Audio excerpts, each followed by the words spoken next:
We've traced thinking, attachment, and the search for identity. In this last segment on development, we turn to a different kind of growth, moral development, the question of how our sense of right and wrong matures over a lifetime. The most influential map here comes from Lawrence Kohlberg. Kohlberg studied moral reasoning by posing people a famous dilemma. Should a man steal an overpriced drug to save his dying wife? What fascinated Kohlberg wasn't whether people said yes or no, it was the reasoning behind their answer. And he found that reasoning matures through three broad levels. The first is the preconventional level, typical of children.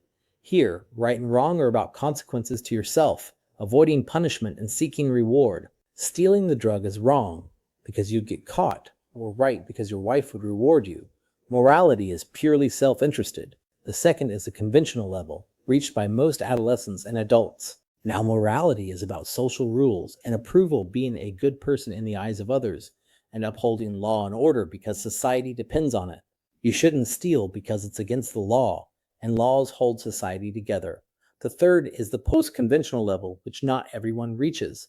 Here, morality is grounded in abstract ethical principles, justice, human rights, the value of life, principles that can stand above any particular law. From this view, a person might argue that preserving life is a higher principle than property, so the theft is justified, even if illegal. Kohlberg's theory was groundbreaking, but it drew important criticism.